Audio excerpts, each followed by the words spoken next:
redzonesports.bet, the British home of American sports.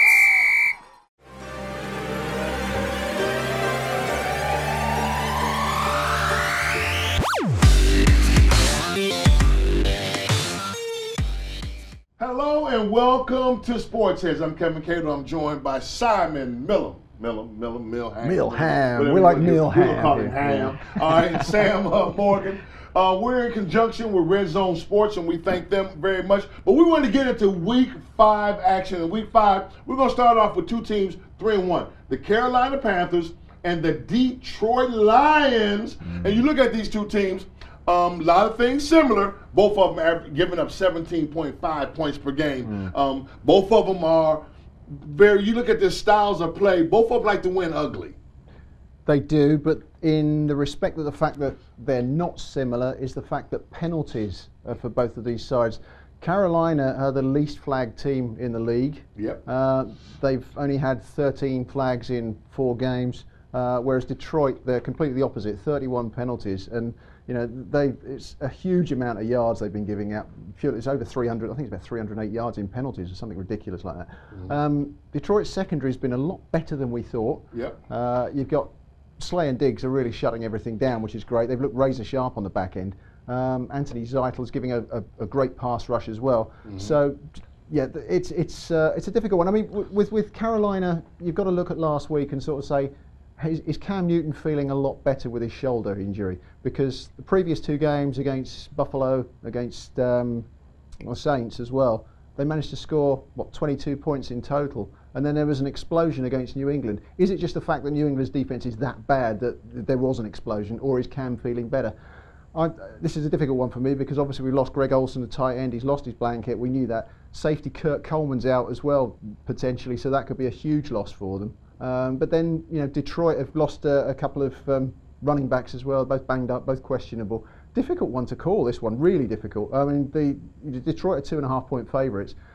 And I take the view that Carolina are probably going to let down after that New England result. They're 2-0 on the road, but I think they may well let down in this one. I don't know. It's a difficult one. I'm going to go with the Panthers. I think when you look at Cam last week, I might install that little bit of confidence to bring him back in again. I think when you saw what he did, he managed to go and run with the ball a little bit more as well. You saw him, it was like the free Cam that we had before.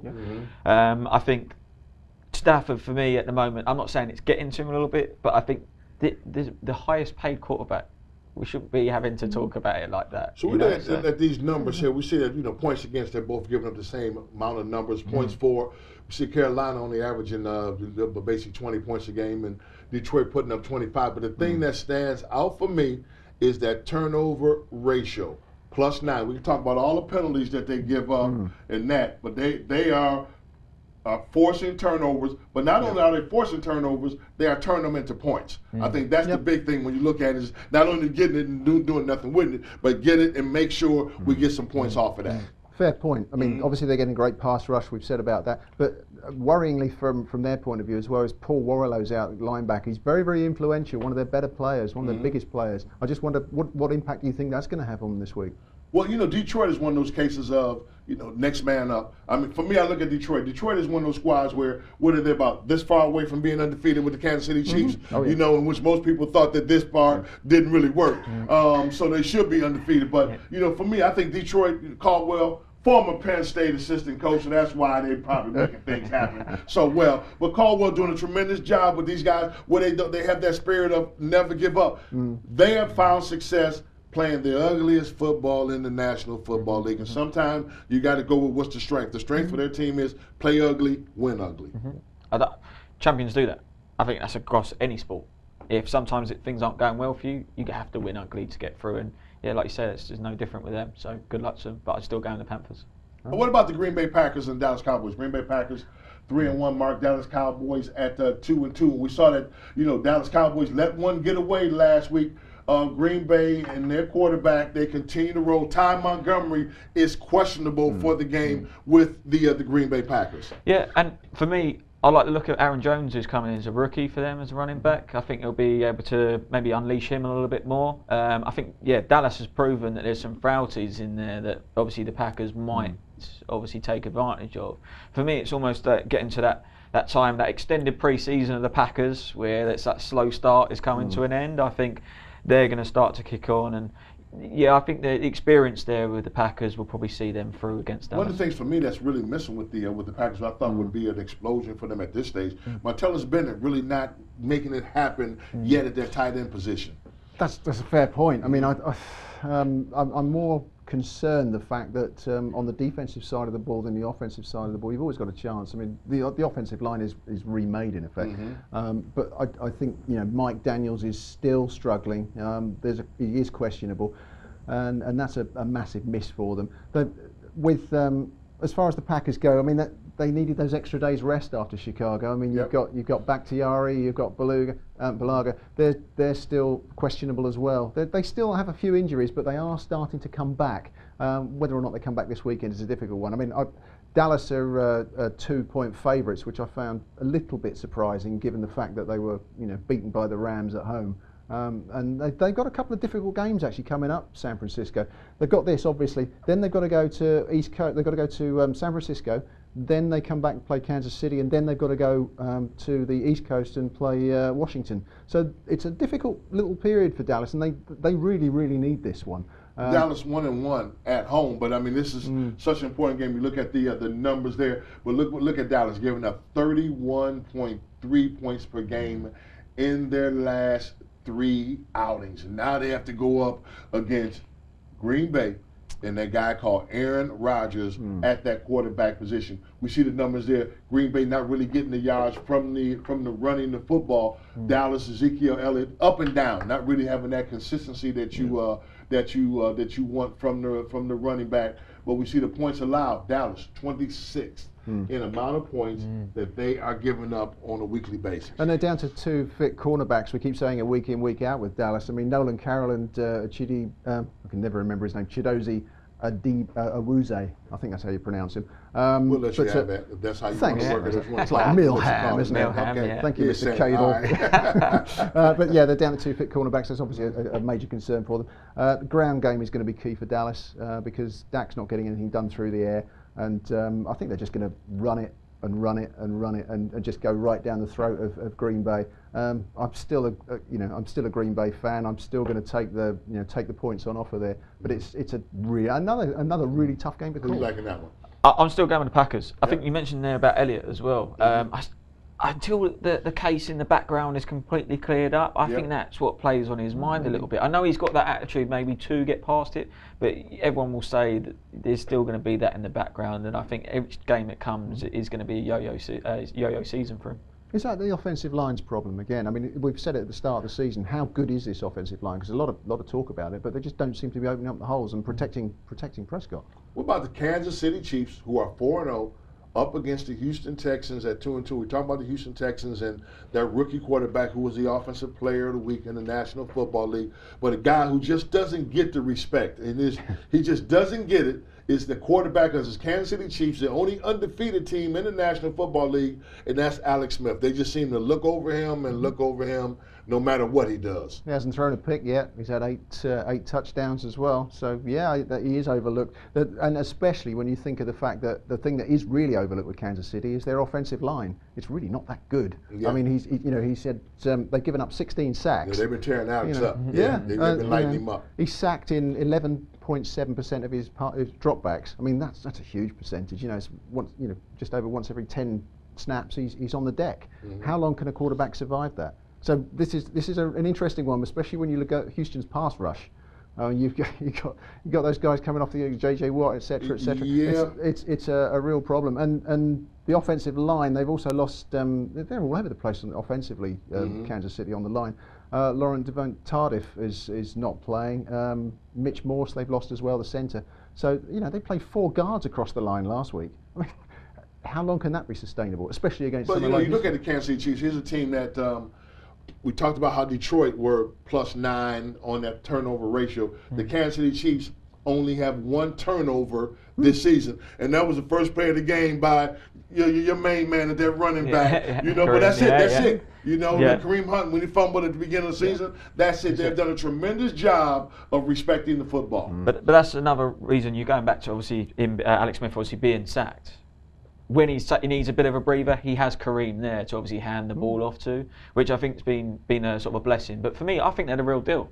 I think actually going forward, I think they've got the ingredients we just spoke about. You want to win ugly, you can win ugly. I love the rushing 164 yards a game on the ground. They are churning out, but also they are turning stuff into points. 31 points a game that they're putting up against the opposition. We look at Houston points. Their point total there, 27.5, number 4. But that's all based on last week. That's all. That's a one-off that takes them and puts them in that category. But just want to see what they want to do defensively. We're still waiting for that explosion of Watt and Clowney. We're still waiting for that to finally materialize.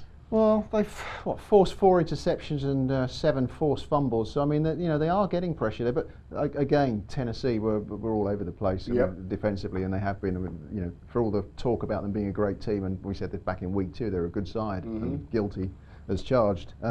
But does Kansas City generate enough pressure on Deshaun Watson? I mean, can Justin Houston do it all on his own? They've got to create a little bit more pressure themselves, and I think they're really going to miss, long term, they're going to miss Eric Berry.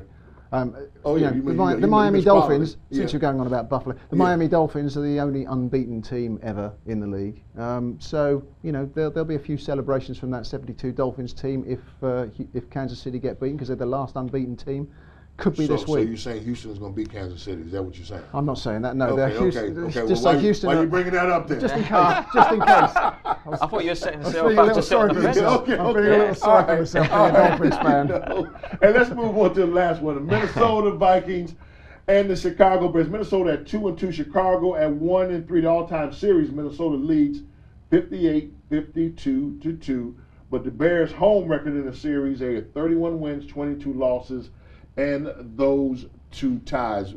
Minnesota, Stephon Diggs, your man, is with the Vikings. And he's built up a bit of connection with Keenum. Yep. Although I think that might come to an end now, because I think Sam Bradford is probably going to come back this week. And they had a great connection at the start. So I'm just hoping Bradford's knee doesn't, or chocolate knee as I call it, doesn't completely go. But even if he does, they've built that connection. And actually, he was probably the one person, I think he got to about 90 yards in the last game. So, he's still picking up the yardage there. But you're talking about Diggs, Adam Thielen, the 2 receivers are the most productive duo of receivers right now. But then you adding Michael Floyd now comes off suspension. So that receiving trio, pretty solid. Yeah, I think it's that, and also I see the other thing with Bradford coming back. Actually, Kevin Rudolph might actually see a bit more of the ball. When Keenum came in, he could not find his tight end, and it was just another option there. And certainly for anyone that's got him in fantasy, will be pleased with that, like myself, who's been failing. And you love to talk about rookies, especially rookie quarterbacks. Mitch Trubisky gets the first start of his career against this Minnesota defense. Well, they've been good at home this season so far, haven't they? That's as far as it goes. Okay. But you look at the minute. I think the key for Minnesota is they've been absolutely superb on third downs. I mean, they're converting 42-point-something percentage on third down, and whether it's Case Keenum, whether it's Sam Bradford, and I think that's going to continue. And I think that it is key. Actually, you brought up Kyle Rudolph. They're going to find a lot of space over the middle of this Bears defense. They're aggressive, and they scheme it really nicely on that back end. But I think this could be a little bit of a wake-up call for Chicago this week. Trubisky, though, I mean, we spoke about it in the sort of pre-shows. For me, he should have been put in at the start. It's like let's tell you what, we'll put you up against one of the better defenses in the league. I think very much throwing him in the deep end. And absolutely. Well, but I guess the thing with that is the one thing addition is that they have an extra day of having in there. He's had a chance to sit and to learn, from that, and they only can go up. The Bears averaging 15 points a game on offense. I mean, it's like, can you give me some numbers? We see the all-time series there. Well, you look at the Bears on offense, they can't be any worse than what they have been with with Glennon. So I guess it's time. It's time to put the youngster out there and let's see what we have. Yeah, I agree. But John Fox has always gone with an experienced quarterback, which makes me surprised a little bit that they're throwing Mitch in a little bit earlier than I thought that was going to happen. But it's obviously time. But I say they've been good at home this year, so don't rule out a shock. I mean, they're only 3-point dogs, Chicago, and to my mind, they should be 5.5. How big a deal is it going to be for Minnesota losing Dalvin Cook, going down their leading rusher?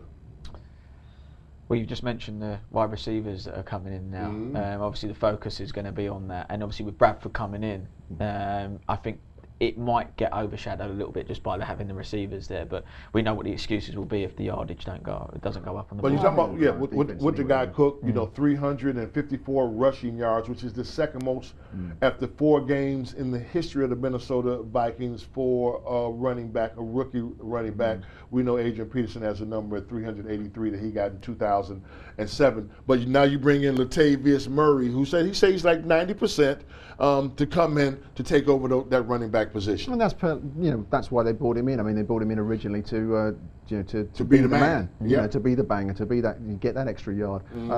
He's not going to change. I mean, he is what he is, and you know what you're going to get from him. But he's more of an Adrian Peterson type runner than certainly Dalvin Cook is. Dalvin Cook adds a little bit, adds a few wrinkles in there, and there's not an awful lot of film on him either. That's the other thing. So he's looked a lot better than he is. A lot of these rookies come into this league, there's not a lot of film on them. Second season, that's why there's a second season they hit the wall type thing.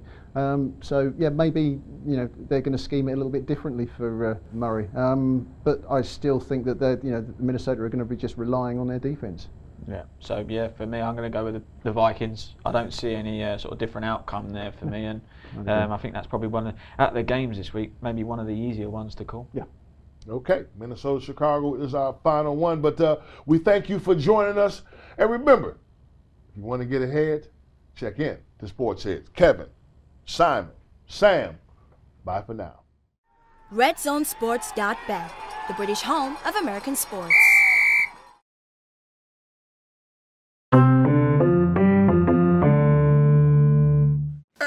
Watching SportsHeads. Don't forget, you can subscribe to us on YouTube, but you can also hit us on Twitter, Instagram. We would love to hear from you. We're trying to take the program from next level to next level to next level. Enjoy.